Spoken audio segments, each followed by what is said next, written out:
exciting sports in the world. The pure speed and precision are no other sport can compare to. Millions of fans all around the world tune into the races to witness the adrenaline-packed competition. I'm sure many of you also have hobbies or sports that come at a problematic cost: money, gas, or time. Formula One teams shovel up an incredible amount of time and money to compete. I only recently started investing time into following F1 racing because of its exciting nature. But I feel that I'm credible because of the amount of attention I've given and the research I've done within the sport. For the amount of time I've been following, pollution and emissions is a topic that has been given a lot of attention. The FIA is the sport's main governing body that enforces rules and regulations, including the expectations and construction of the power units that are used in the cars. The FIA is taking steps to reduce gas emissions while still keeping the sport competitive and fun. In my speech, I'll explain the basic expectations of engine emissions, how the power units produce harmful gases that affect the planet, and what steps the FIA is taking to help increase efficiency and reduce emissions of the engines. Formula One cars require an extreme amount of performance output from the engines, so naturally they consume a large amount of gas during the races. The fuel efficiency of a Formula One car is about 7 miles per gallon. This is really poor MPG compared to your average sedan that you find on the road, which is about 24 miles per gallon.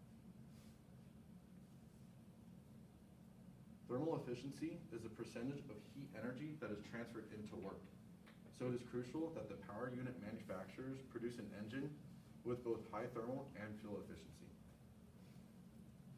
According to Hazel Southwell from racefans.net, the thermal efficiency of the 2022 Formula cars is around 52%, which is extremely impressive because the common street car is only about 20%. The FIA regulations focuses on both fuel and thermal efficiency, especially in recent years because gas emissions have become so expensive and problematic. Now that we have an understanding of the power units and their usage in F1, I'm now going to explain the adverse effects of gas-powered cars on the environment. Like all gasoline cars, Formula One engines also harm the environment. I'm sure many of us have heard how greenhouse gases affect the Earth's atmosphere, but I'd like to quickly reiterate these reasons. Gasoline engines release harmful gases that adulterate the thickness of the planet's atmosphere.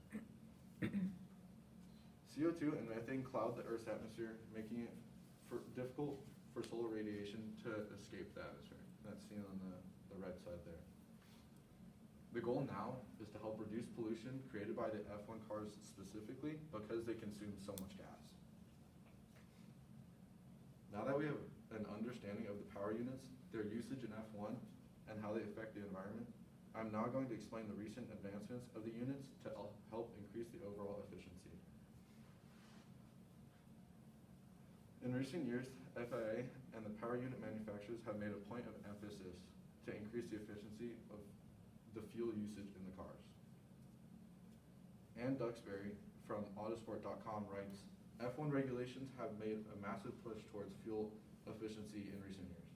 The 2020 Mercedes engine is now 50% thermal efficient, meaning that half of the energy in the fuel is used to propel the car, which is an increase from around 44% in 2014 when these engines were introduced. Now, Mercedes isn't the only team making progress toward better thermal efficiency. With the introduction of the 1.6-liter V6 hybrid engine, all power unit manufacturers have made serious progress in increasing the efficiency of the engines. Ferrari had an infamous V10 engine with fantastic racing performance from the late 90s to the early 2000s, but it only operated about 30% thermal efficiency. Now, in 2022, Ferrari and all other teams now are operating at over 50% thermal efficiency. Overall, the importance of thermal efficiency directly correlates with the number of emissions that are being released into the atmosphere. If the gas being used can power more, then less fuel will be needed every race. Hybrid and electric units have also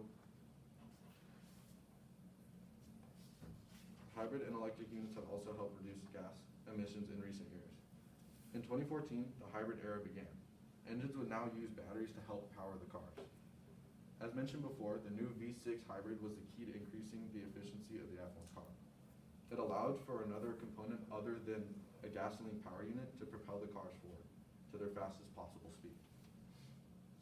So now that I've explained the dilemma within Formula One racing and the efforts to help resolve the issue, we all now understand how and what the FIA is doing to better the sport.